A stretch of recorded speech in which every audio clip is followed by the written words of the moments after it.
שרים ילוזו והמסיתים ברינה ברינה יגילו והמסיתים ברינה ברינה יגילו והמסיתים ברינה ברינה יגילו והמסיתים ברינה ברינה יגילו הם צדיקים. Quand on était en Égypte, il y a écrit que dans la plaie de l'obscurité, il y a eu 80% du peuple qui est mort. 80%. Les Juifs? Ouais. 80% du peuple, il est mort. J'imagine ce que c'est 80% du peuple? Dans la Shoah, on a eu 6 millions qui sont partis. C'était combien 6 millions? C'était même pas 50%. C'était rien du tout. Il faut savoir aussi que en Tunisie, en Algérie, tous les juifs ils étaient là-bas. Ouais. Donc, en Europe, c'est les Ashkénazes qui ont payé. Ouais, en Europe, les 6 millions, même là-bas en Europe, c'était pas tous. C'était une grande partie, mais c'était pas tous. Donc t'imagines qu'en Égypte, 80% du peuple juif, ils sont tous morts à la plaie de l'obscurité. Ah, ils sont pas restés là-bas. Non, ils sont morts. Ils sont morts. Ils sont morts à la plaie d'obscurité, pourquoi? Alors, Pourquoi à ce moment-là? Bonne question. Bah oui, en plus. Bonne question. Pourquoi à cette plaie-là? C'était quoi? C'est la dernière, ça? Non, l'avant-dernière. Avant Avant la mort des premiers. Avant la mort des premiers. Qu'est-ce qui s'est passé? Pour pas que les Égyptiens ils disent ah, vous voyez, c'est pas que les Égyptiens, c'est aussi les Juifs qui meurent. Alors Akadosh Baruch Hu, il a dit cela, les Juifs.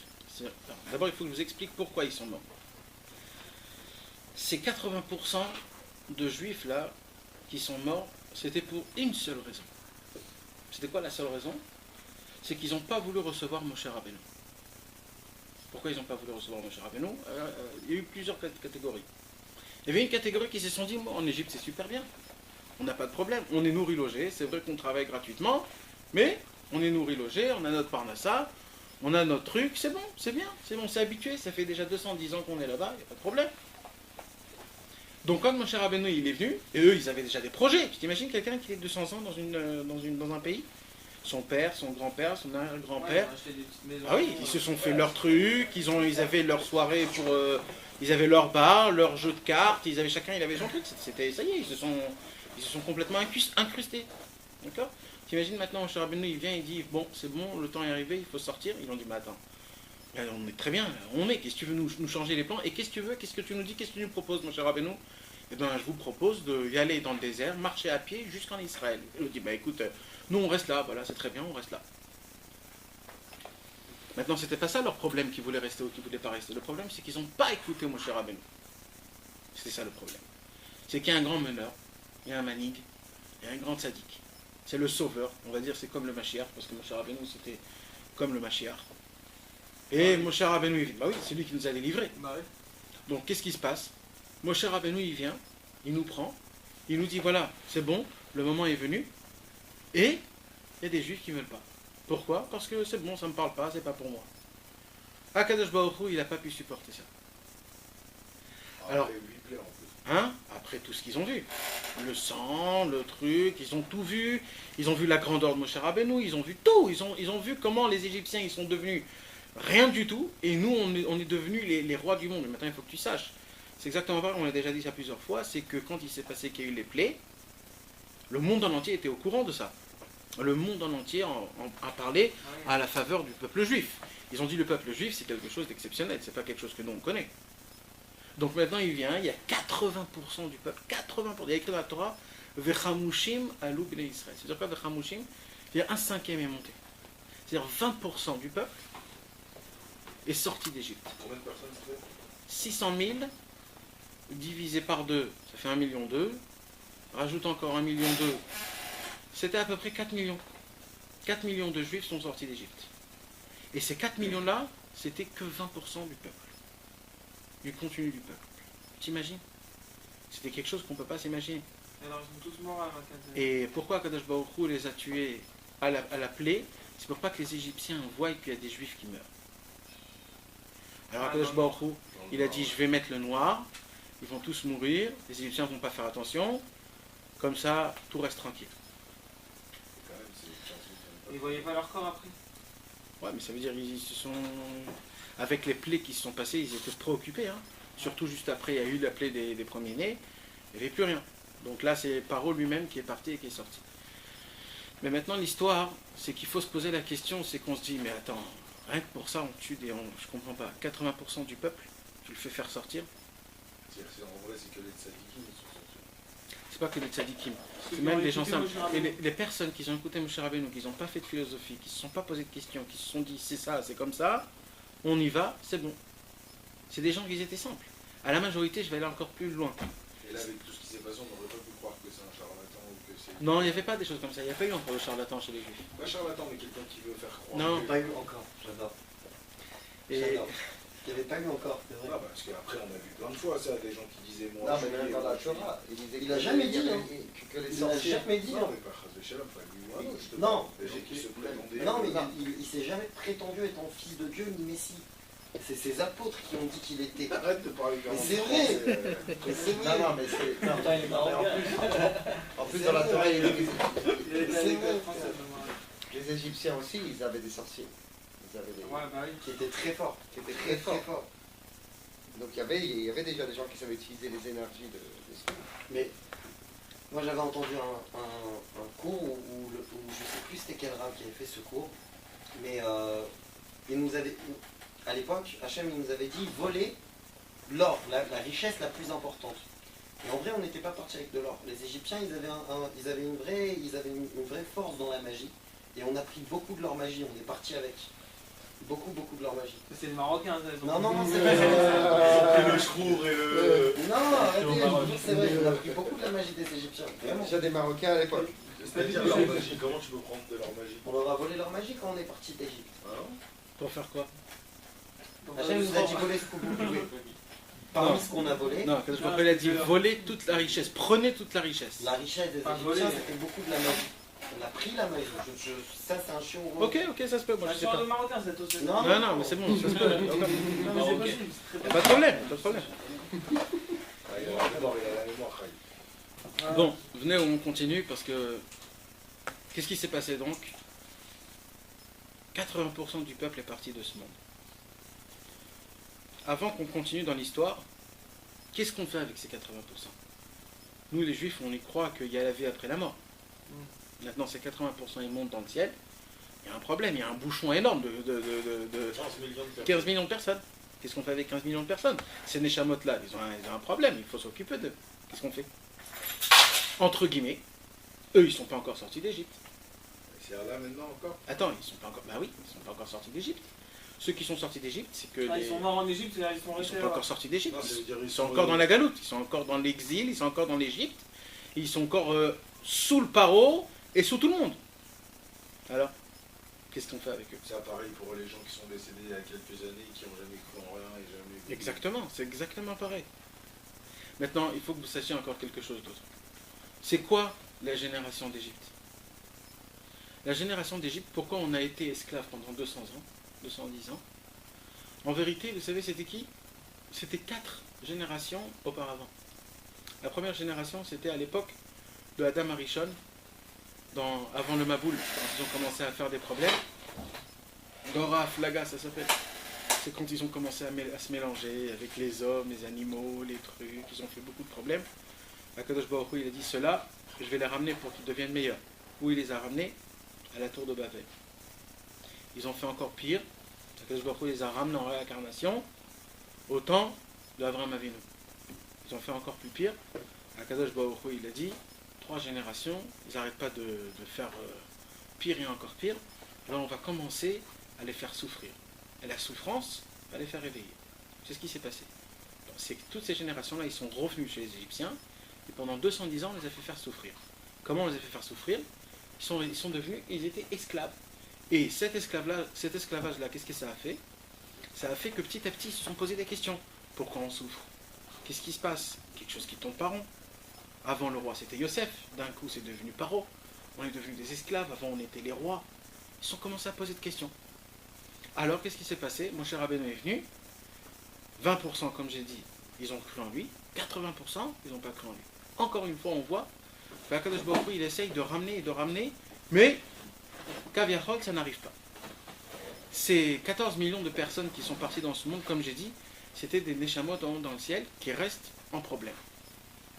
C'était quoi leur unique problème? De s'annuler devant Moshe Rabbeinu. Maintenant, Moshe Rabbeinu, lui, il n'avait pas le temps. Parce que Moshe Rabbeinu, il a vu que si on reste encore une seconde en Égypte, on rentre dans la 50e porte de l'impureté. Et quand on rentre dans la 50e porte de l'impureté, on est cuit, on ne sort plus. C'était terminé pour le peuple juif. Le peuple juif ne pouvait plus recevoir la Torah. C'était rien. C'est comme un autre peuple, comme les Égyptiens, comme les Français, comme les Allemands. C'est exactement pareil. Alors Moshe Rabbeinu a dit, nous, j'ai pas le temps. Vite, on sort. Et celui qui peut sortir, qui sort. Celui qui veut rester, tant pis pour lui. Ah, il n'y a pas eu le temps de tous Il sortir. n'y a pas eu le temps. Il fallait tous les faire sortir. Il y a écrit dans la Torah, Kachatzot alayla an yotzeh betor Mitzrayim. À la nuit, à minuit exactement, Akadosh Baruch Hu, il a ouvert les portes, tout le peuple juif est sorti. Au moment où tout le peuple juif est sorti, on a été sauvé de la 50e porte, on était dans la 49e porte, et là on est sorti d'Égypte, tout était comme il faut. 40 jours après, on a reçu la Torah, mais juste avant, on est tombé devant la mer. D'accord? Nous, on connaît l'histoire que la mer s'est ouverte. Mais qu'est-ce que vous croyez? Que le peuple juif, lui, il croyait, il savait que la mer, elle va s'ouvrir. Et il ne savait pas que la mer, elle va s'ouvrir. Eux, ils sont arrivés devant la mer, ils ne pouvaient plus marcher devant. Il est écrit que des deux côtés, il y a eu des bêtes féroces qui sont sorties pour les dévorer. Et derrière eux, il y avait quoi? Les Égyptiens qui couraient. Alors qu'est-ce qu'ils se sont dit? Ils se sont dit, Moshe Rabbeinu, là, tu nous as fait un tour qui est très mal. Pendant un an, tu nous as essayé de nous convaincre de sortir d'Égypte. On t'a dit c'est bon. Et là, on sort d'Égypte, on vient dans le désert et on va mourir ici. Mais qu'est-ce que tu nous fais? Maintenant, vous savez quoi, mes amis? Il y a écrit comme ça. Akadosh Baruch Hu, avant de créer le monde, il a appelé quelques créations et il leur a parlé. Une des créations qu'il a appelées, c'était la mer morte. Il a dit à la mer morte, vous savez que quand mes enfants ils vont sortir d'Égypte, moi je veux que vous ouvrez devant eux. Alors la mer, elle a dit, attends, tu peux me les faire montrer, c'est qui ces gens-là qui vont sortir? Alors Akadosh Baruch Hu, il apporte les Neshamot, qu'ils étaient aussi belles et aussi précieux, c'était des Neshamot encore purs, le monde n'a pas été encore commencé. Et dès que la mer, elle a vu les Neshamot du peuple juif, elle a dit, c'est pour ça, je vais me couper en deux, il n'y a aucun problème. Mais maintenant, le problème, c'est que quand les Juifs ils étaient pendant 200 ans en Égypte, ils se sont complètement crassés, ils sont devenus puants, ils sont devenus horribles. Ils ont perdu toute lumière qui puisse exister. Alors Moshe Rabbeinu, il vient, il dit à la mer, tu te rappelles de la condition de Dieu, que quand on va sortir d'Égypte, tu dois t'ouvrir? La mer, elle a dit, il n'y a aucun problème, mais fais-les-moi montrer, je veux savoir c'est qui. Alors elle dit, voilà, ils sont là. Et là, la mer, elle voit le peuple juif, il dit, mais moi, je ne les connais pas, ceux-là. Bon, on m'a fait montrer quelque chose d'autre. Bon, on m'a fait montrer quelque chose d'autre. Ouais. Et vous savez qu'est-ce qu'on dit aussi? On dit que le mariage ressemble à ça. Pourquoi le mariage ressemble à ça? Il est écrit que 40 jours avant que la personne elle naît, Akadosh Baruch Hu, il dit, lui il va se marier avec elle. Alors, la Neshama de l'homme, il dit à Akadosh Baruch Hu, tu peux me faire montrer ma femme? Alors, Akadosh Baruch Hu, il amène la Neshama de ta femme, tu dis, waouh, avec elle je veux marier.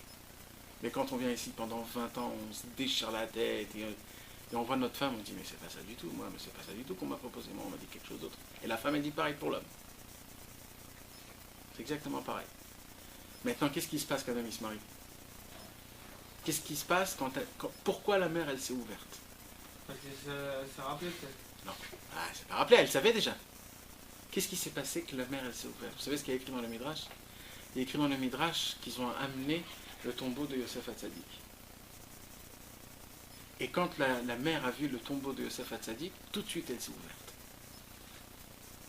Pourquoi? Qu'est-ce qui s'est passé? Elle voit le tombeau de Yosef Hatzadik, ça y est, elle s'ouvre. Qu'est-ce qui se passe? Il incluait tout le monde. Non. Et ça c'est très important de savoir.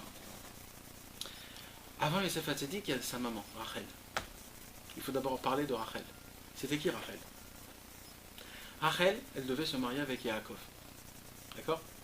Yaakov, il a travaillé 7 ans chez Lavan pour se marier avec Rachel. Le jour du mariage de Rachel, Lavan, il voit qu'il fait une combine, et au lieu de faire rentrer Rachel sous la choupa, qu'est-ce qu'il fait rentrer? Léa. Il fait rentrer sa sœur.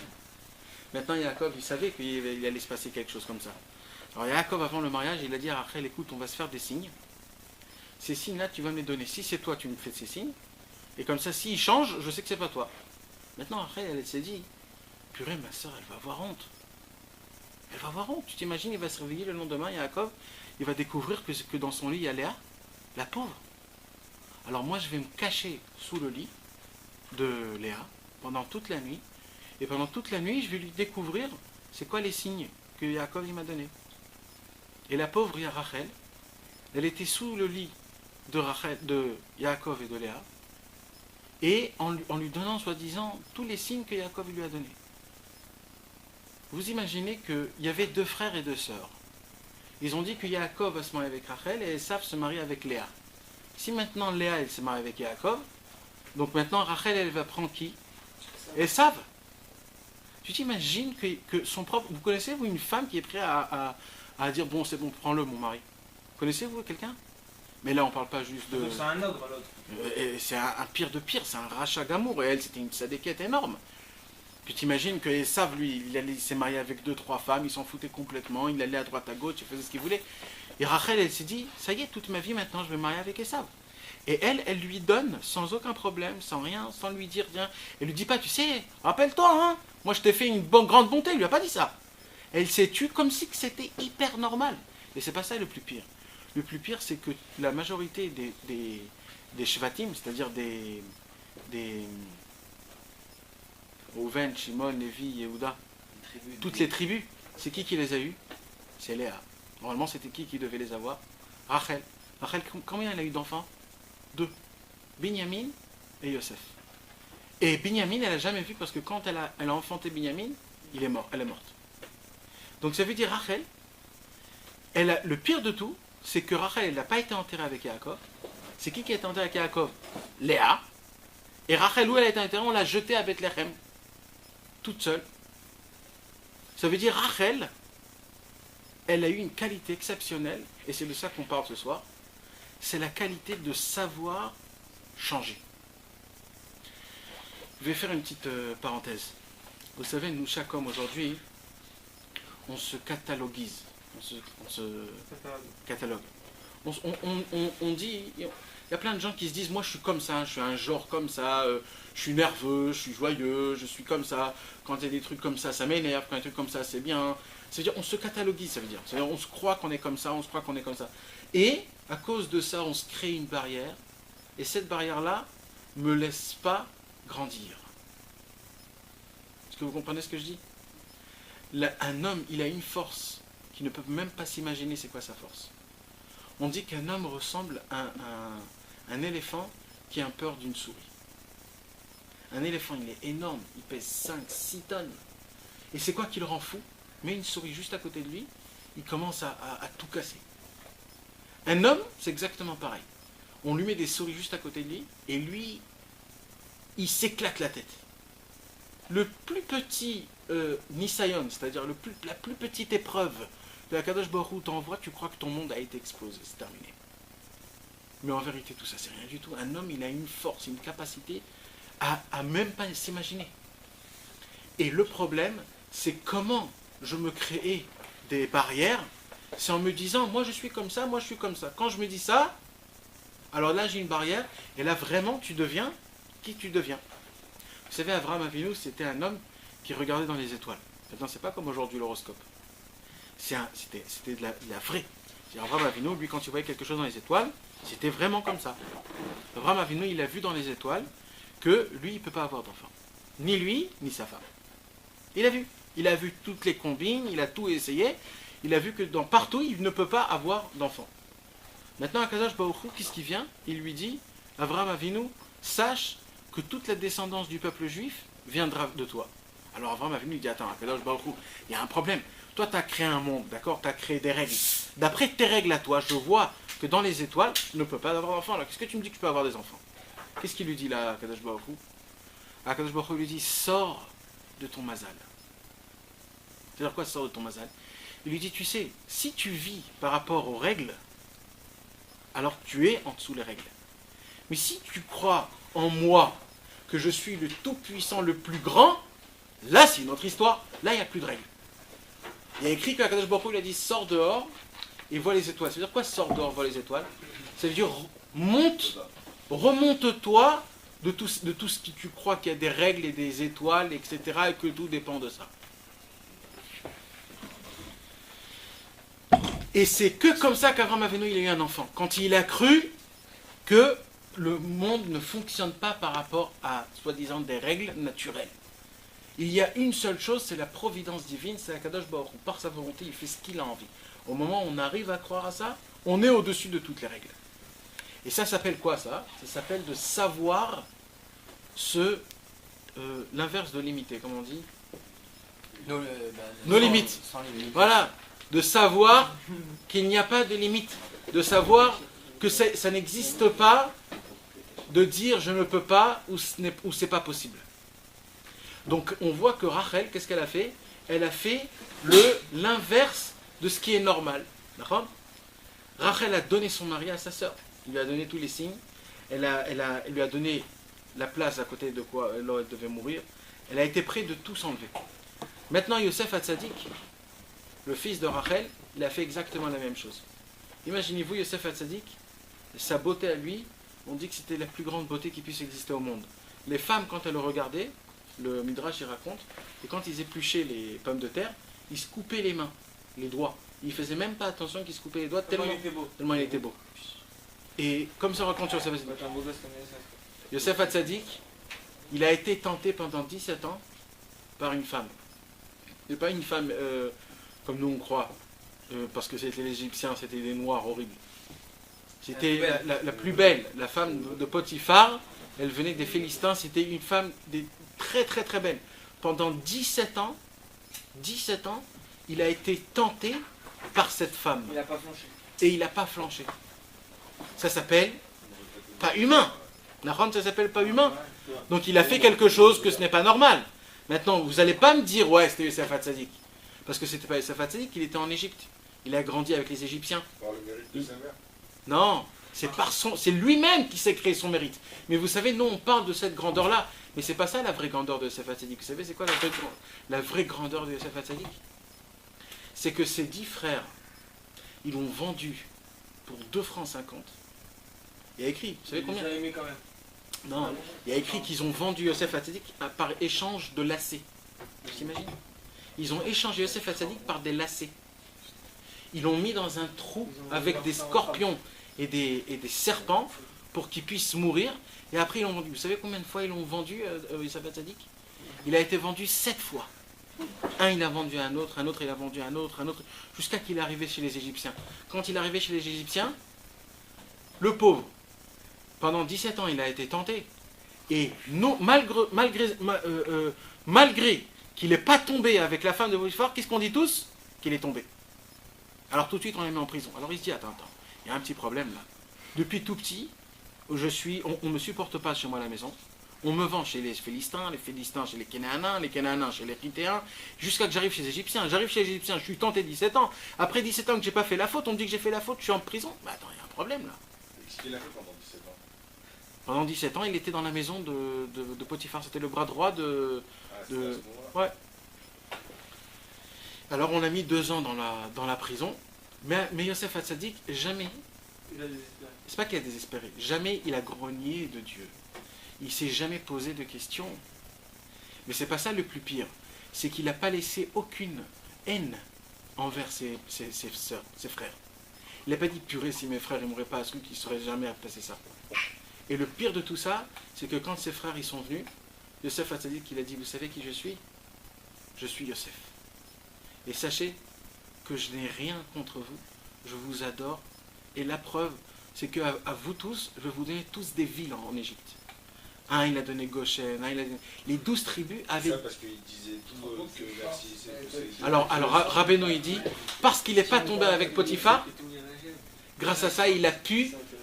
Son amour est resté parfait. Mais normalement, le lendemain, que la seconde même où il le vend, il est grogne. Ouais. Mais quand même, ça veut dire... Non, il aurait pu quand même rendre un peu du mal. Il a dit, je vais leur rendre du mal un peu pareil, quoi, au moins pas plus. Juste, ouais, qui comprennent. Ouais, qui comprennent un petit peu, quoi. Et ben, même pas ça. Yosef Hatzadik, il n'a même pas fait ça, rien du tout.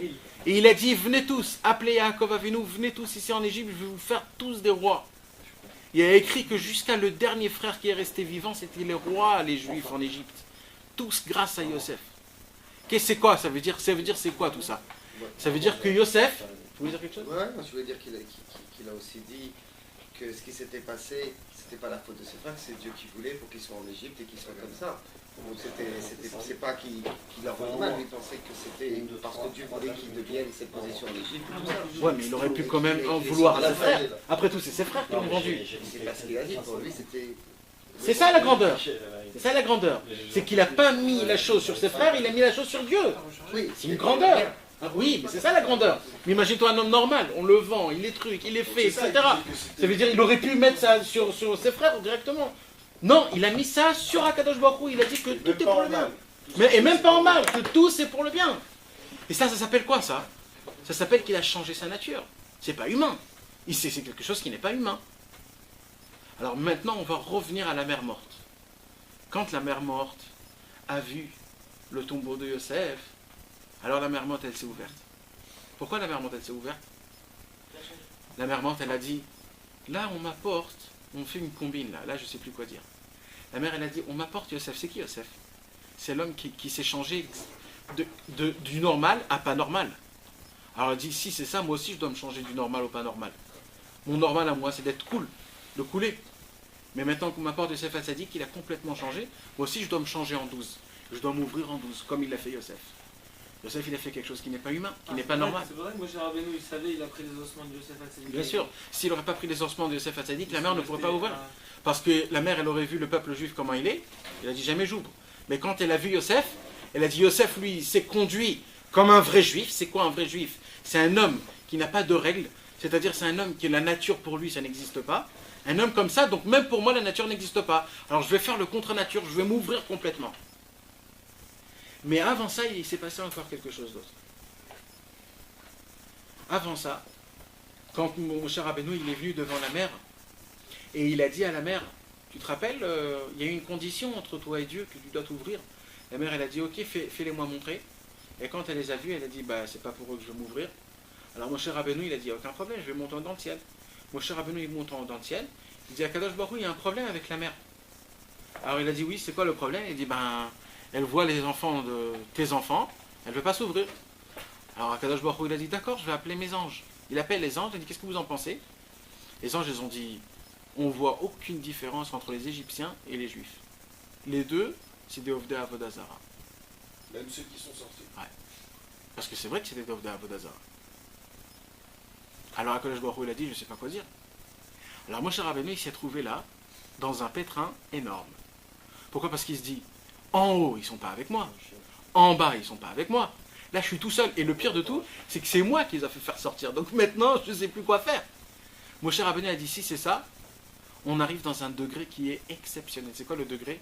C'est que dans ce moment-là même, Moshe Rabbeinu est devenu exactement le même comme les autres juifs. Il n'y avait pas un grand, un petit, un tzaddik, un rachat. Parce que là, si les Égyptiens les tuent, ils tuent Moshe Rabbeinu avec. Ça veut dire qu'ils étaient dans le même bateau. Là, si le bateau il coule, mais Moshe Rabbeinu il coule. Et il a écrit que ça a été ça la plus grande chose. C'est Akadosh Baruch Hu qui a fait tout ce circuit pour que ça arrive.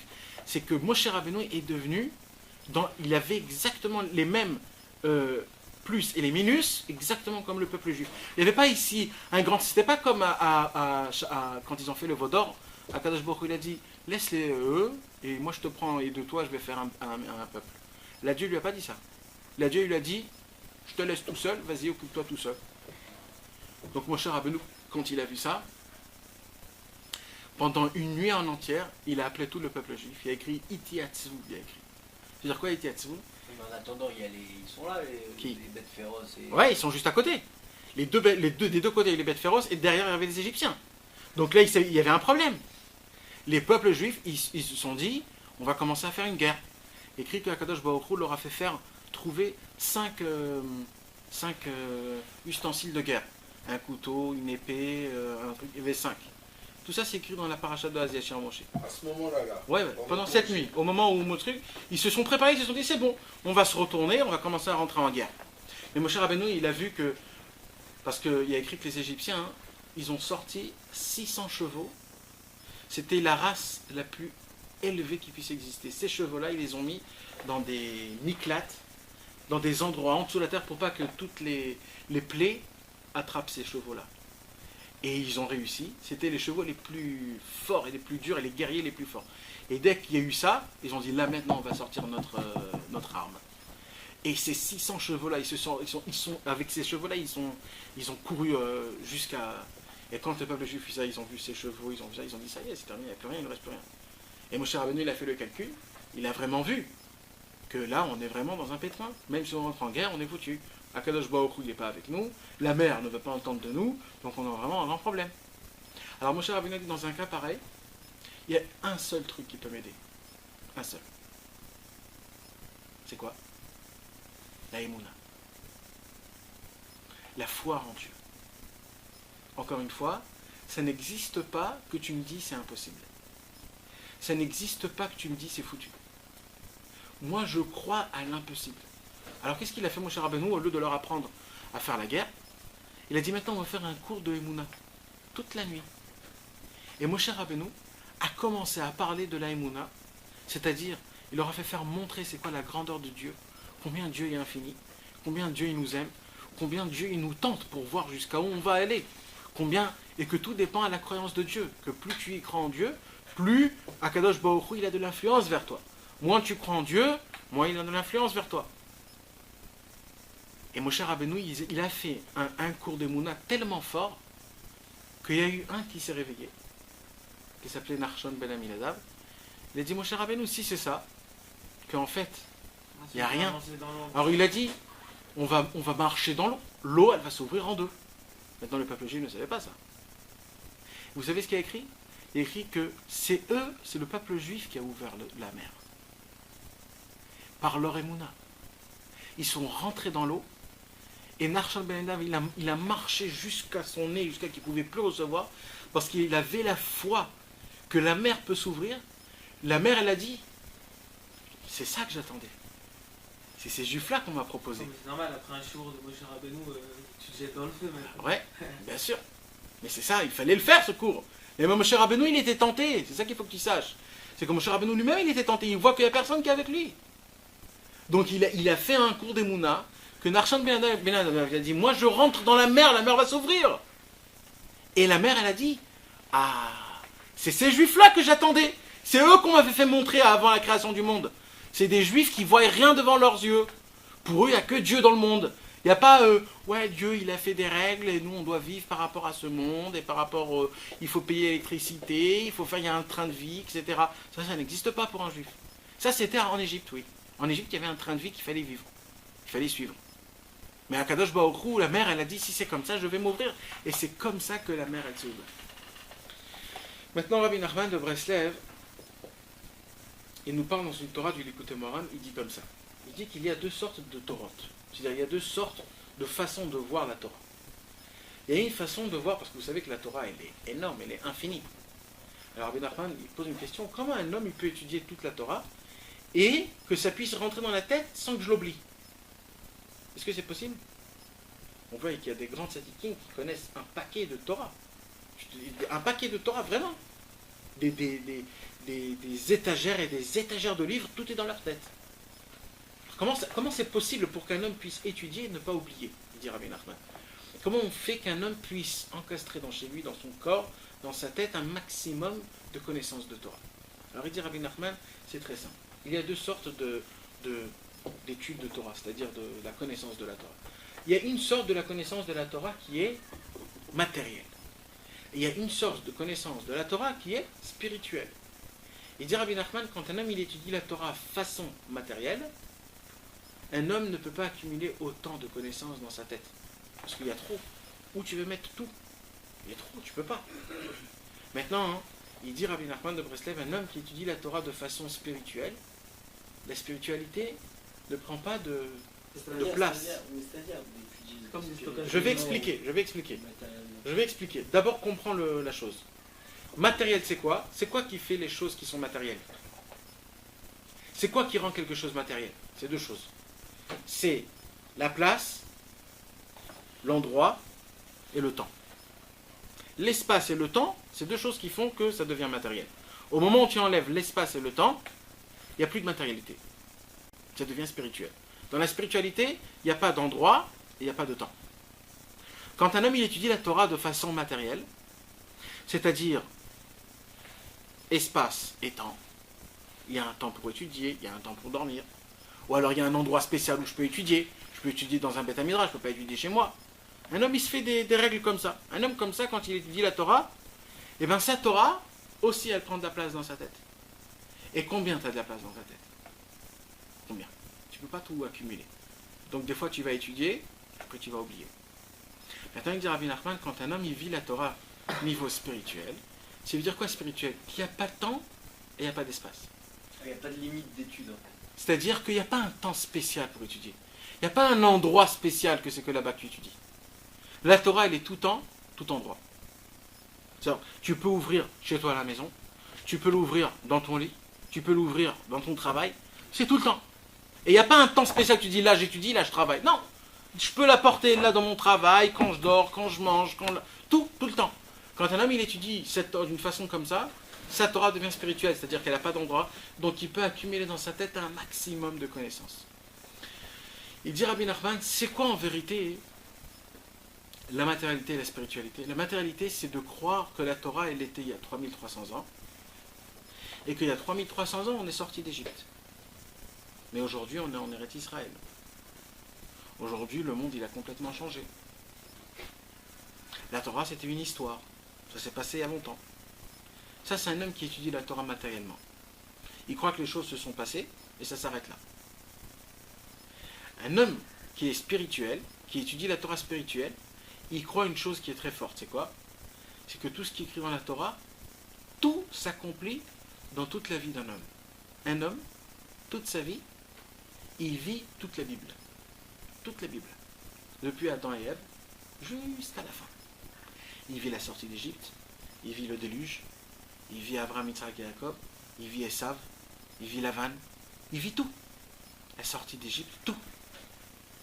Et vous pouvez le voir, si vous avez un peu de cœur et un peu de cerveau, vous allez voir qu'il y a eu des périodes dans votre vie. C'était la période où vous avez été tenté par un petit truc.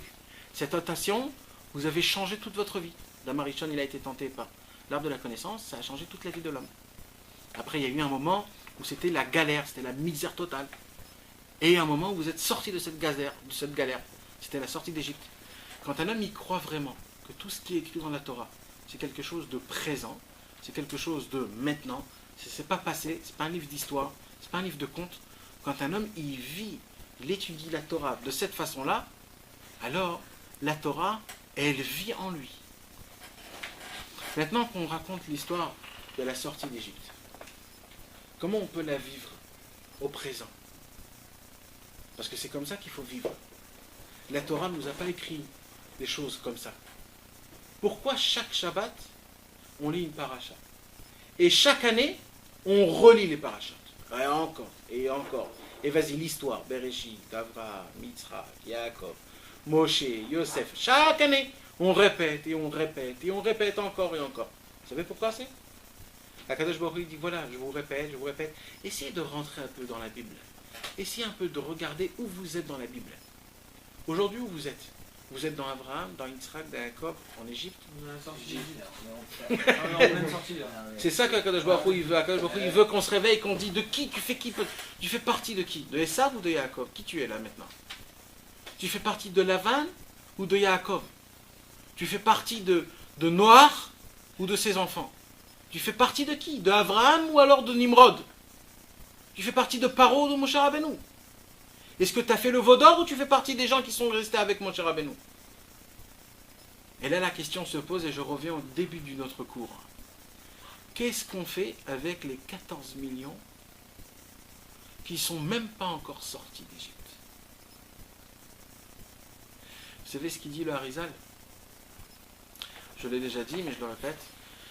Le Harizal nous dit dans le livre Sha'ar HaGilgulim que le Mashiach va venir pour terminer le travail que Moshe Rabbeinu a commencé. Moshe Rabbeinu a commencé le travail. Ça a été quoi le commencement du travail de Moshe Rabbeinu? C'était de faire sortir un maximum de Juifs d'Égypte. Et malheureusement, il n'y a pas eu un maximum, il y a eu un minimum, c'était à peine 20%. Maintenant, le Mashiach, quand lui, il va délivrer le peuple juif, On apprend tout le reste. il n'aurait pas le droit de laisser une seule personne derrière. Là, cette délivrance, elle ne dépend pas du temps, ni de l'endroit. Cette délivrance, elle devra être totale. Ça va prendre du temps, ça, non? Ça fait 2000 ans qu'on est en galoute. Ça fait 2000 ans.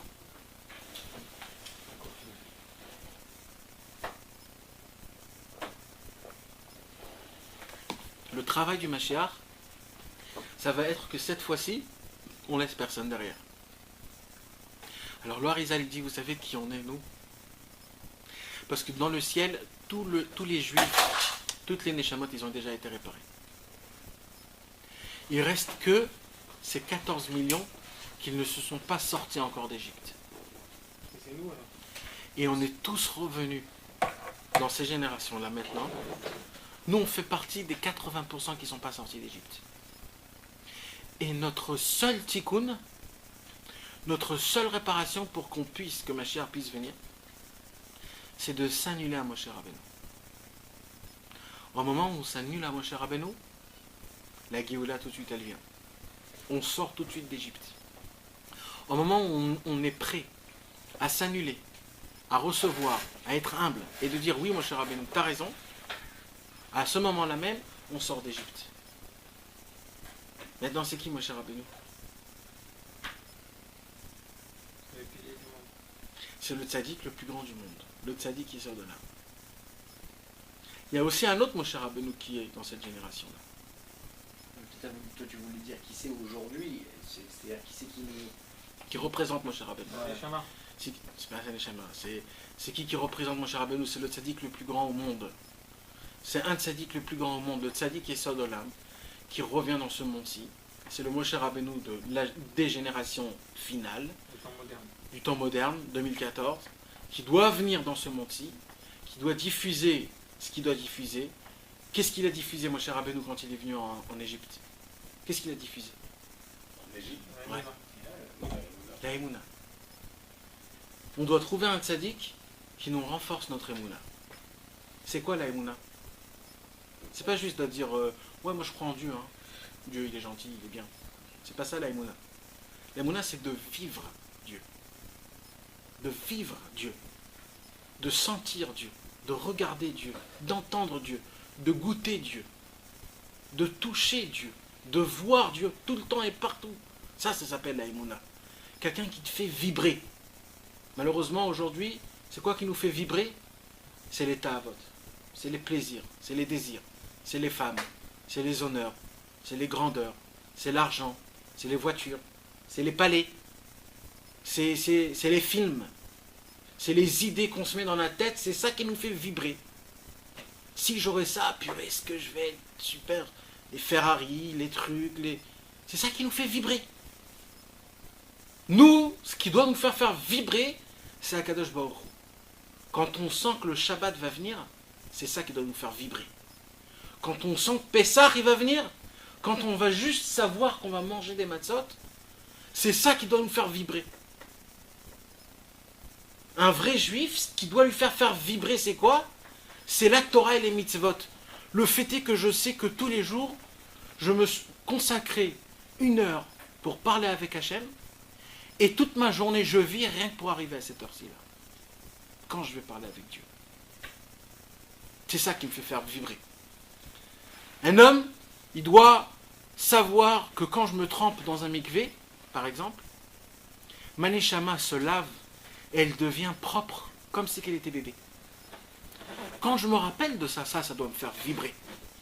C'est ça qui doit me faire vibrer. C'est pas ce monde-ci. C'est pas ce monde-ci. Quand un homme, il sait que ce soir, je vais aller dormir, pas comme les 17 milliards de personnes qu'il y a dans le monde, que comment ils vont dormir? Ils se jettent dans le lit et ils s'endorment. Des fois, c'est par un film, des fois, c'est par des musiques, des fois, c'est par des romans horribles. Non, un juif, comment il va dormir? Il dit à Hachem, Dieu, tu es le Dieu de tous, tu es mon Dieu. Je te rends ma neshama, je te rends ce que tu m'as prêté. et j'espère que demain tu me la ramèneras. Et quand je me réveille demain, qu'est-ce que je dis? Mon Dieu, merci que tu me l'as redonné. Ça veut dire, je dépends tout de Dieu. Avant chaque chose que je mange, je bénis Dieu qui m'a donné la chose. Je dis, avant que je bois de l'eau, avant que je mange un couscous, avant que je mange de la viande, avant que je mange de la damgout, tout ce que tu veux, je bénis Akadosh Baruch Hu avant chaque chose. Ça fait montrer que quoi? Que tout c'est toi Dieu. Même quand on voit des arbres, est-ce que vous avez fait Birkat Ilanot? Il nous reste encore 2 semaines pour faire Birkat Ilanot. C'est important, si vous voyez des arbres qui commencent à avoir des fleurs, de faire... Pourquoi on fait cette bracha? Parce que c'est beau de voir un arbre qui est mort et qui est revenu à la vie. C'est beau. Quand on voit un ami qu'on n'a pas vu ça fait longtemps, on fait une bracha. Ah ouais? Ouais. Ah, je savais pas. Ouais, bien sûr. On dit Shechianu. Ah ouais? Bien sûr. Après un mois que tu n'as pas vu un ami, vraiment que tu es content de le voir, tu dis Shechianu. Maman, je te fais la bracha Shechianu, Vekimanu, Veganu, Lazmanase. Chaque fois que je dors, je me lave. Ça suffit pas. Ça me fait trop plaisir.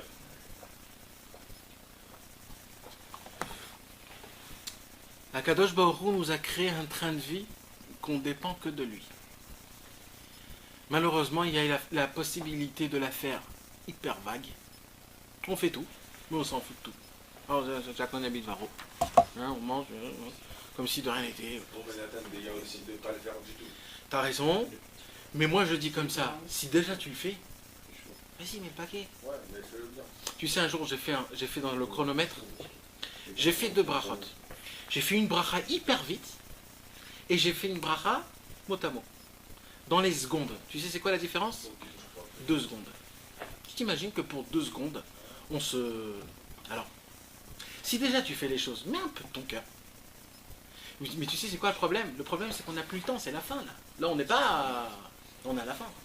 Oui, mais il y a quand même une partie matérielle, parce que moi je sais par exemple dans la Chassidoute, ils disent qu'une des bonnes raisons pour laquelle les explorateurs ne voulaient pas qu'on aille en Israël, c'est qu'ils savaient que dans la nuée, tout était spirituel, tout était ça. Dès qu'on allait commencer à travailler la terre, tout ça, on allait commencer un peu à se disperser et tout ça.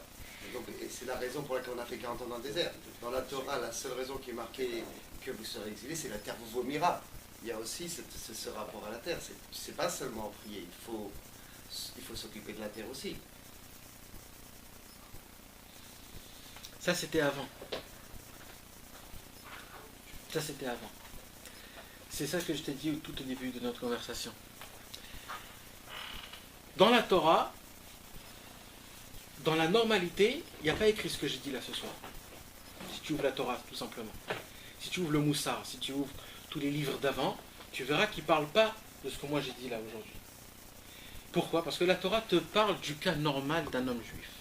Un juif, il doit se conduire étape par étape. 1, 2, 3, 4, 5. Il te dit tout ce qu'il faut faire. Il faut travailler la terre, il faut faire ça, il faut construire des maisons, il faut conquérir la terre, etc., etc. Plein de choses, d'accord? Mais le problème, c'est que nous, aujourd'hui, en 2014, aujourd'hui, on n'est pas des âmes nouvelles. D'accord? On n'est pas des âmes nouvelles, on n'est pas des neshamot toutes neuves.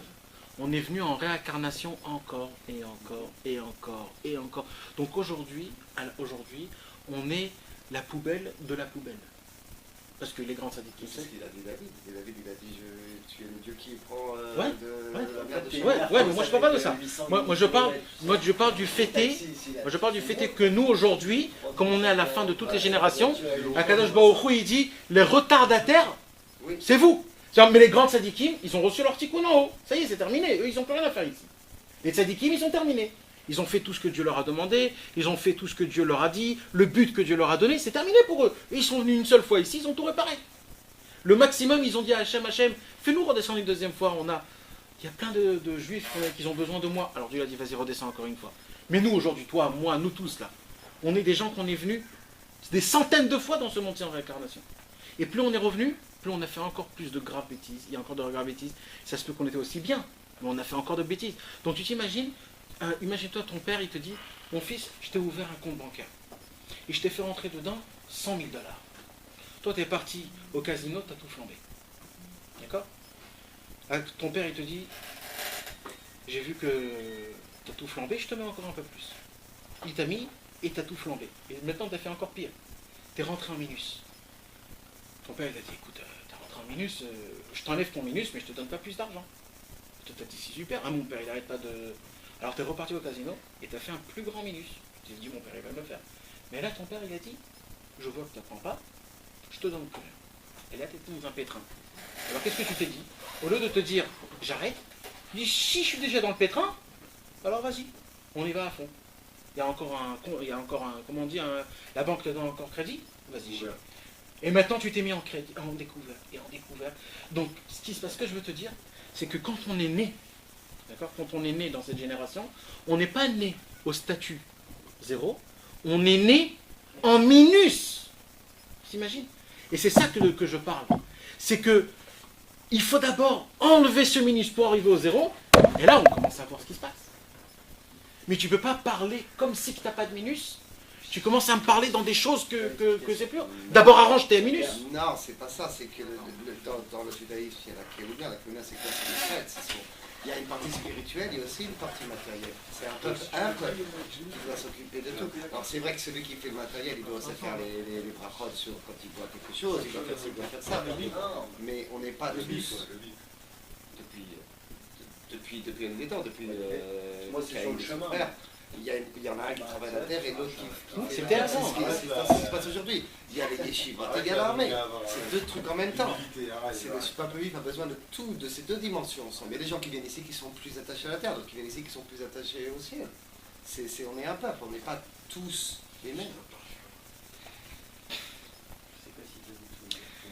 Moi, c'est pas de ça que je parle. Moi, je parle que les gens qui vont à l'étude de la Torah et les gens qui vont à l'armée, ça peut aller ensemble qu'à une seule raison. Que ceux qui vont à l'armée, ils disent c'est grâce à Dieu, et ceux qui disent de la Torah, ils disent c'est grâce à Dieu. Mais quand ceux qui étudient de la Torah, ils disent c'est grâce à l'étude de la Torah, et ceux qui vont à l'armée, ils disent c'est grâce à l'armée, ça peut pas marcher. Moi, franchement, je vois autrement. Je vois que qui sait que Dieu a dû choisir, probablement bon gré, mal gré, pour refaire naître l'État d'Israël dans cette génération. C'est pas les grandes sadikim, non, c'est le plus assimilé des assimilés. Herzl, il ne fréquentait pas un juif, et encore il détestait les juifs. C'est cette partie-là qui a fait ça, il n'a pas pris un grand sadique. C'est ça que je veux dire, c'est qu'il y a une dimension de terre que depuis la Torah, depuis que c'est marqué, que les grands, ils n'ont pas voulu venir, ils n'ont pas voulu venir sur la terre. Ouais, mais là, Ils ont voulu oublier la terre, ils ont voulu avoir que la tête dans le ciel. ouais, mais là, tu regardes vraiment terre à terre ce qui s'est passé. Ça veut dire que tu regardes que ce qui s'est passé devant tes yeux. Tu me dis Herzl, il est venu, il a fait. Non, d'abord il n'est pas venu, c'est après que ça s'est fait. Mais ça veut dire. Mais il n'y a rien eu en fait. C'est pas ni ça. Je vais te raconter une parabole que les tzadikim ils ont raconté. Un jour, il y avait un homme qui est rentré dans une forêt. Et il rentre dans la forêt très très très profond. D'un coup, il voit un loup énorme qui veut le bouffer. Alors lui, il panique complètement. Il ne sait pas quoi faire. Il s'est dit, ça y est, il va manger. Alors qu'est-ce qu'il fait? Il casse une branche et il fait comme si c'était un pistolet. Alors il fait comme ça devant le loup, il fait pan, pan, pan. Et le loup, il reste comme ça. Et il voit que ça ne marche pas. Alors cet homme-là, il a soi-disant fait qu'il vise. Et il a fait un bruit comme si que ça tire. Et le loup est mort. Cet homme-là, il est vite parti courir dans la ville. Il a dit, ah, j'ai tué un loup avec un bâton. J'ai tué un loup. Maintenant, ce que lui, il ne savait pas, c'est que juste à côté, en haut, il y avait un sniper qui a vu ça, et c'est lui qui a tiré. Les tzadikim, ils disent, l'apparence, c'est ce qu'on croit voir, mais ce n'est pas le concret. Il y a des choses qui se passent que nous, on ne sait pas. Il y a des tzadikim qui sont dans les autres côtés. Ça veut dire que ça se peut que Herzl, avec tout ce qu'il a fait, Ben Gurion, etc., ça se peut qu'ils ont ouvert des portes, mais eux, ils n'ont rien fait. Ils n'ont rien fait. C'est les tzadikim pendant des années qu'ils ont pleuré à Kadosh Baruch Hu, on en a marre, on veut revenir, que c'est ça qu'ils ont ouvert là. Je vais prendre le problème autrement, et je suis désolé si je vais choquer, mais avec la Syrie. L'histoire. Oui, j'ai entendu des histoires pendant la guerre, les machins, les trucs. Avec la main. Mais, oui, mais N'empêche, Attends, ce n'est pas une autre preuve, une autre Elle est preuve. dure parce que le Qui- mec il veut te faire montrer que c'est dur. Qui a été choisi? Il veut te faire montrer que les Arabes, combien de fois ils prient, que nous, avec tout ce qui nous arrive, on remercie pas Dieu. Et celui qui a été voir le général de l'armée, là, quand il dit comment vous voulez avancer, quand la main elle descend. Parce qu'elle est connue cette histoire, hein, elle est connue. Lui il la répète dans le reportage, mais elle est connue partout cette histoire. Et Rachel Imenu qui est venu Ouais, là, il n'y a pas longtemps ça, Rachel. Quoi À Gaza, quand à c'était Gaza. Ah oui, oui, j'ai entendu. Une maman qui est venue qui a dit ne rentrez pas ici, c'est toute la Ah maison. oui, oui, oui, oui. C'est le commandant de guerre qui dit ça, c'est pas. C'est tous les Khayalim, il y a un reportage où ils parlent tous de cette femme-là qu'ils ont vue. Flippé ça aussi. Ouais, non, mais je suis d'accord, mais il faut oublier qu'il y a deux dimensions dans le Alors, propos. c'est-à-dire qu'elle est enterrée C'est chez ça que les je veux dire, Arabes. il y a deux dimensions. Elle a En été réalité, elle nous protège. Moi, quand quoi, je chez les Arabes. parce que les deux dimensions doivent travailler comme ça. Oui, mais tu sont regardes pas trop. mutuellement exclusifs. Tu regardes trop naturel. Il n'y a pas de nature. Après, Qui c'est qui a été choisi pour être la nuée? C'est pas Yosef le tzaddik. Non, c'est Yehuda qui a été voté. Il y a des choses qu'on ne peut pas voir à la télé. Il a dit dans cette solution des tzaddik, c'est pas ça qui ressemble à. Ouais, avec Sadikim. Ouais. Il faut leur fermer la bouche. Tu renforces ce que je dis. C'est que c'est pas ce que tu vois, c'est ça. C'est quelque chose d'autre. C'est ce que je dis. C'est-à-dire, toi, tu crois que tu vois des gens qui travaillent, qui labourent, tout ça. C'est pas ça. C'était pas les côtés. Tu crois que c'est comme ça. Ça doit être comme ça. On est sur la Kamuna, il y avait des marécages. C'est de la Kamuna, c'est Ouais, un exemple. exactement, exactement. Mais tout ce que tu dis, tu renforces quelque chose. On dit la même chose. D'accord, ouais. On dit la même chose. Moi, ce que je demande, c'est une seule chose. De tout remettre vers Dieu. alors. Par exemple, c'est que, par exemple, c'est comme quand tu tiens les trucs, le loulab, chez la cage. Il y a ça avec les mitzvot, Ouais. aussi avec la Torah, ceux qui ont la Torah, ceux qui sont mis en Torah. Il y a des juifs qui ne sont pas mis en Torah. Ouais, bien sûr, mais bien sûr de ça, bien sûr. Ils sont tous pareils. Bien sûr. Attention de juger celui qui n'est pas, parce que peut-être que ça veut dire une grande chose. Bien sûr, bien sûr, bien sûr. Mais moi je dis pas ça contre ça. Moi je dis quelque chose d'autre. Moi je dis encore une fois, quand tu dépends tout de Dieu, il n'y a pas de problème. Une voiture à 4-5 Regarde, le loulav, le hétrog et tout ça. Que quand ils sont ensemble, ils vont ensemble. Quand tu les sépares, quand tu sépares, ce que je veux dire, quand tu sépares la guerre, c'est-à-dire les militaires, et le limud à Torah, c'est pas bien. C'est ce que j'ai dit. Il faut attendre. Exact. Il ne faut pas attendre nos ennemis avec une mara et il ne faut pas aller à la yeshiva avec une arme. Non. C'est deux choses séparées. Voilà, il faut les mettre ensemble. Sur eux deux, ils font exactement la même chose. C'est ça que je dis. Mais pas les séparer. Pas de dire sans, pas. Oui, c'est ça ce que je dis. C'est ça, c'est que la chose, il faut qu'elle la boucle. Bien sûr, bien sûr. Ah, il n'y a rien chaud. Ouais, rien. La grande muraille. C'est là où tu vois le long mur là. C'est le mur que tu vois, tu l'as déjà vu ce mur là? Là-bas c'est collé au. Ouais, c'est juste un peu. Des cafés, c'est vraiment impressionnant. Ouais, c'est beau. Ah, et c'est un chiot. C'est très beau. C'est un chiot. On parle de grande étude. Oui, c'est ça. Ce que j'entends, c'est le fait que c'est un chiot. Mais quitte sur moi, ce que je veux vous dire, mes amis, encore une fois, c'est qu'un juif, ce qui doit vibrer chez lui, c'est Akadosh Baruch Hu. Et quand ça vibre pas, vous savez, un jour, il y avait un grand tzaddik qui s'appelait le Chafetz Chaim. Un jour, il est venu chez le Chafetz Chaim, quelqu'un, il a dit, Chafetz Chaim, j'ai une très grande question. Il a dit quoi? Il a dit, Pessah, c'est une grande fête chez les juifs. On est sorti d'Égypte, on mange les matzot, on mange le maror, on lit la Haggadah. Même les gens qui ne sont pas religieux, ils font Pessah. C'est Pessah, c'est juif. Maintenant, qu'est-ce qui s'est passé à Pessah? On est sorti d'Égypte, on est devenu juif. À Pessah, on est devenu juif.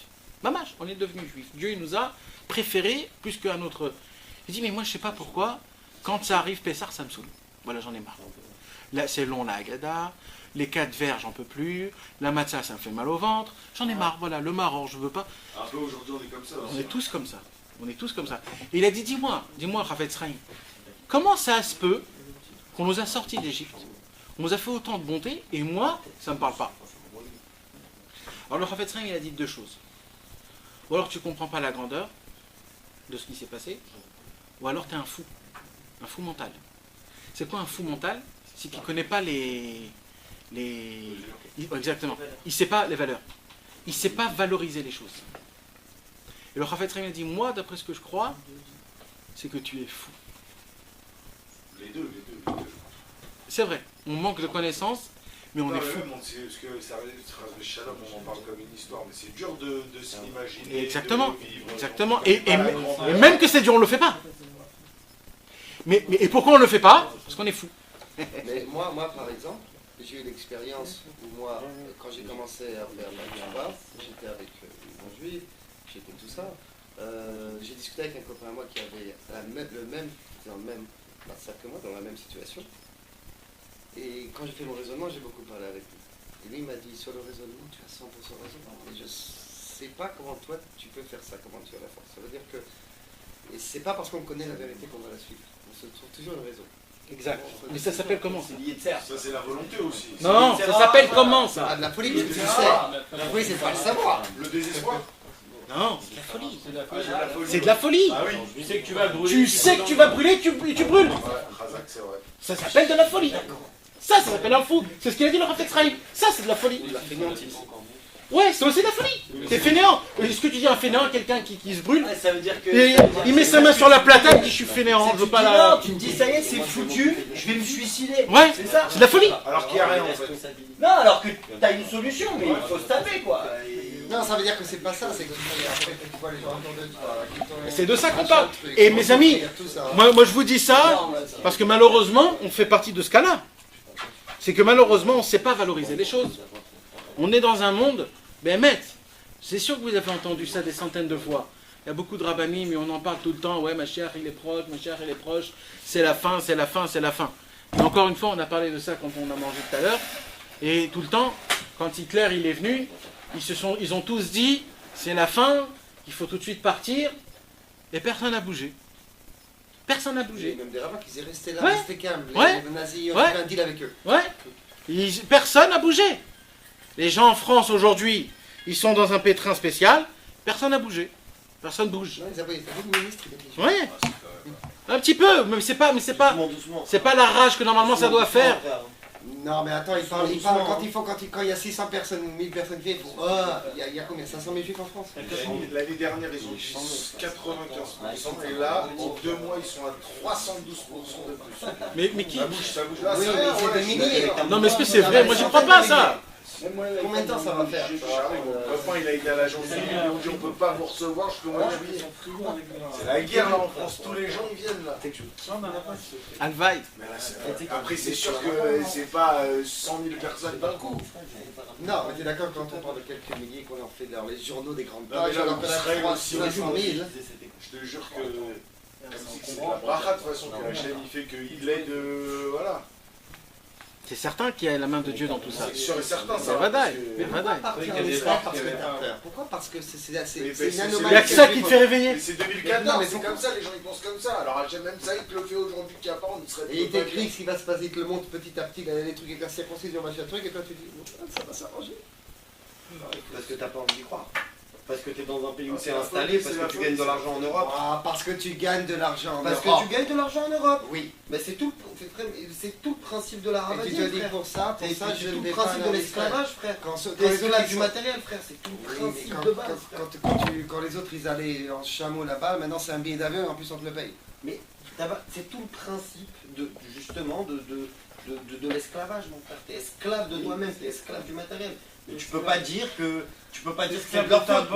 Ah, si, gars, si j'avais su, En France, frérot, c'est je pas sais ça, pas, mon il y a frère. 15 Il faut se responsabiliser un peu, c'est pas toujours la faute des Je autres. pouvais ramener en prenant les conteneurs dans le truc. Tu sais qu'il y en a qui ont fait ça, on fait des trucs. Non, des machines à laver, des frigidaires, des trucs, vous ramenez des tas, etc. C'est fini tout ça. Le Kaila, il enlève même, par contre. Si quelques juifs auraient pris sur lui de commencer à avoir un vrai lien avec Dieu, un tout petit, hein, pas besoin de beaucoup de choses, tout petit, un vrai lien, on pourra, le Mashiach, quand il va venir, vous savez qu'il va dire sur chacun combien chacun il a fait pour qu'il puisse venir. Le Mashiach, il a dit, moi j'étais en galoute, à cause de qui? Pas à cause de Dieu, à cause de vous. Maintenant, je vais vous dire devant tout le monde, qu'est-ce qui m'a rapproché plus? Alors il va sortir, il y aura tous les juifs du monde en entier. Il va dire, toi là-bas tout au fond, vas-y rapproche-toi, viens ici. Toi, grâce à toi, t'as enlevé 50 ans. Grâce à toi, je suis venu 50 ans plus tôt. Et combien de juifs il y aura que le Mashiach, ils vont même pas le regarder? Malheureusement. Combien? Vous savez quelle honte ça va être ça? C'est pas des bêtises, hein, ce que je vous dis. C'est des choses qui vont se passer. Mais, Ouais. mais bien sûr. Et maintenant, Je pense que tu vas dire à tout le monde quelque chose. ouais, mais tu t'imagines le mec Tout le que monde a tu gagné, seras à côté de lui. Tout le monde a gagné. Imagine, tu seras à côté de lui, le machin, il va te dire, t'appelles, toi tu crois que c'est lui, tu viens, dis non, non, c'est juste à côté de toi, là. Le mec est juste à côté de toi. Toi, viens. Toi, tu l'as rapproché. Et toi, tu seras à côté, il dit, ouais, toi, tu m'as rapproché d'un jour, d'une heure, d'une demi-heure. Sachez une chose, que la personne qui est prête à prendre sur lui, de créer un lien avec Akadosh Baruch Hu, c'est quoi de créer un lien avec Akadosh Baruch Hu? C'est d'essayer de lui parler, de lui raconter sa journée. Mais niveau posé, pas en marchant, pas en voyageant, pas en étant posé, en s'asseoir, en fermant les yeux, ou alors en levant les yeux, regardant les étoiles, regarder la mer, et de vraiment parler avec Akadosh Baruch Hu. Pas de lui demander des choses, vous pouvez aussi lui demander, mais de parler, de créer un lien. Comment un homme il drague une femme? Il lui parle. Combien on fait ça, nous? Alors, Ça c'était avant. ouais, avant. Mais ça se fait encore, malheureusement. Vraiment, comme tu les déballes. Pourquoi que quand un homme il drague une femme, jamais on lui dit, ouais, mais comment il faut parler? Je sais pas quoi lui dire. Un homme, jamais il dit ça. Il va, il rentre tout de suite, il se jette à l'eau, il commence à parler, rigoler, ça marche une fois, ça marche pas, etc. Pourquoi? À chaque Kadosh Baruch Hu, ça doit être la même chose. Vous savez, mes amis, on va payer surtout, soi-disant, ce qu'on a fait. Celui qui veut ne pas payer sur tout son passé avec les filles, etc., c'est en parlant avec Hachem. Quand tu parles avec Hachem, tu enlèves chaque conversation en plus que tu as avec une femme. Plus tu parles avec Hachem, plus tu enlèves des conversations. Etc., etc. De parler avec Hachem vraiment, tous les jours, de se consacrer 5 petites minutes avant d'aller dormir. C'est pas la mer à boire que je vous propose. Et sachez que celui qui prend ça sur lui, sachez que le temps qu'il va donner à Akadosh Baruch Hu, Akadosh Baruch Hu va enlever de ce temps-là pour le Mashiach. Tu as donné 5 minutes pour Hachem, Hachem il enlève encore 5 minutes pour le Mashiach. Tu donnes 10 minutes, tu enlèves 10 minutes. Tu lui donnes 1 heure, tu enlèves 1 heure. Plus tu parles avec Hachem, plus le Mashiach il se rapproche. Vous imaginez la grandeur et la beauté quand le Mashiach il va venir, il va dire, toi tu t'es consacré tous les jours pour moi. C'est quelque chose d'autre. Il fait partie du circuit. C'est lui qui a créé tout. C'est pas aussi dur comme on le croit. On l'a bien fait plusieurs fois. Mais vous savez c'est quoi le problème? C'est quand on nie ce qu'on vient de dire là. On se dit, quand je vous parle là, je vous dis dans la tête, ouais, mais c'est pas pour moi ça. J'ai jamais fait, je vais pas le faire. Ça va pas marcher. Il y en a trop qui nous ont dit ça, ça amène le Mashiach, ça amène le Mashiach. Ça, vous savez, c'est qui vous dit ça? Quand on est sorti d'Égypte. Vous savez ce qui s'est passé quand on est sorti d'Égypte? Les Juifs, ils se sont dit, attends, la mer s'est ouverte pour nous? Non, c'est impossible. Il dit, je passais quelque chose là. À cause de ça, parce que les Juifs ne sont pas crus en eux-mêmes, qu'est-ce qu'ils les ont attendus juste après la sortie d'Égypte? Amalek. C'est qui Amalek? Amalek, c'est pas un peuple. Amalek, c'est une notion. C'est quoi cette notion? De te refroidir. C'est-à-dire quoi de te refroidir? De se dire, ouais, peut-être pipo, peut-être oui, peut-être non, ça se peut. C'est ça Amalek. Peut-être oui, peut-être non, tu peux pas, c'est pas pour toi, peut-être demain. C'est ça Amalek. Le doute. Ouais. C'est de t'enlever, de te dire, ça, c'est pas à moi ça. Ça c'est Amalek. Parce que le peuple juif, quand ils sont sortis d'Égypte, la mer s'est ouverte. Ils marchent dans la mer. Il y a écrit que la mer c'est devenu du marbre. Les Juifs, ils se sont dit, c'est impossible, c'est pour nous, c'est pas nous qui ont fait ça quand même. Ah, Dieu il a dit, je vous fais autant de choses, et quand même vous avez encore le doute, il n'y a aucun problème. Au moment où vous allez sortir, il vous attend une guerre. Et comment on a gagné cette guerre, mes amis, vous vous rappelez? C'est Moshe, il a dit de Moshe. Il a dit Moshe. ça dit de sortir de la nuée et d'aller voir les autres qui étaient derrière. Pendant la nuit. Voilà. Moshe était assis avec Aaron, son frère, Hur, son neveu. Quand le peuple juif gagnait, il levait ses mains. Quand il perdait, il baissait ses mains. C'est quoi qu'il levait ses mains? Il faisait montrer que celui qui veut gagner la guerre, c'est qu'en regardant le ciel, pas en attrapant l'épée. C'est que cette guerre se fait que par la Emouna. Quand il commençait à prendre les trucs et tout ça, il baissait les mains. On perdait. quand on se rappelait que tout c'est Dieu, on gagnait la guerre. On les a éduqués, le peuple juif. Akadosh Baruch Hu a dit, attendez, vous voulez devenir mes enfants? Que la Emouna. Qu'est-ce qui s'est passé tout de suite après? Dieu leur propose Eretz Israël, des explorateurs. Encore une fois, c'est quoi les explorateurs? On veut voir ce qu'il y a. Mais Dieu, il te donne la terre d'Israël.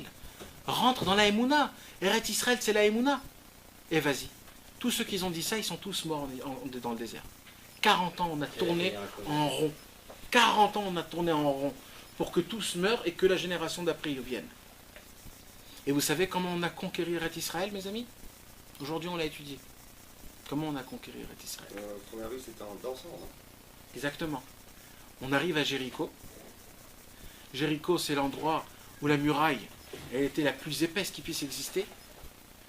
Yoshua, il a fait le tour des murailles. Il n'y avait pas une seule porte pour rentrer. Les gens qui étaient à Jéricho, ils ne sortaient pas. Personne ne pouvait rentrer, personne ne pouvait sortir. Alors Yoshua, il a dit, attends, comment on fait une guerre comme ça? Il n'y a aucune porte là. Comment on fait? Qu'est-ce qu'il a dit Dieu? Vous allez faire tourner tous les jours. Vous allez sonner du chauffard. Tous les jours, vous allez faire des akafotes. Pendant 7 jours, on a fait des akafotes. Les murailles sont tombées tout seuls.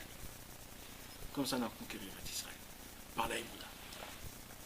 Donc, faire montrer l'éducation du peuple juif. Depuis le début jusqu'à la fin, ayez croyance en Dieu. Sachez que ça n'existe pas. De dire c'est impossible, ça n'existe pas. De dire c'est foutu, ça n'existe pas. Tout dépend de combien tu as de croyance envers Dieu. Plus tu y crois, plus tu as de l'espoir, plus tu gagnes, plus tu es gagnant. Quand un homme il vit comme ça, eh bien je peux vous dire que la mer s'ouvre devant lui.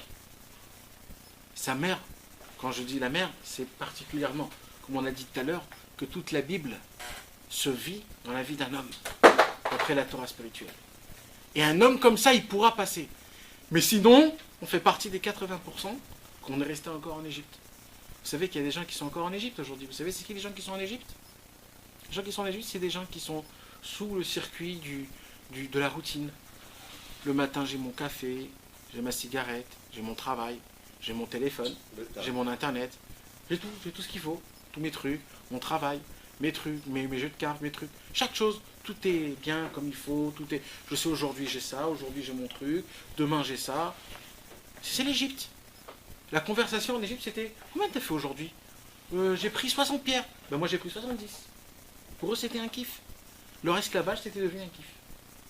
Aujourd'hui, on kiffe de notre esclavage. Si un homme, il sait qu'il peut changer. Si un homme, il sait qu'il n'y a pas de barrière. J'ai une capacité exceptionnelle. C'est comme ça que je pourrais avancer, arriver et gagner. Et Zrat Hashem, j'espère qu'on puisse tous sortir de notre Égypte, qui est particulier, et puisse gagner en étant joyeux, Bezrat Hashem.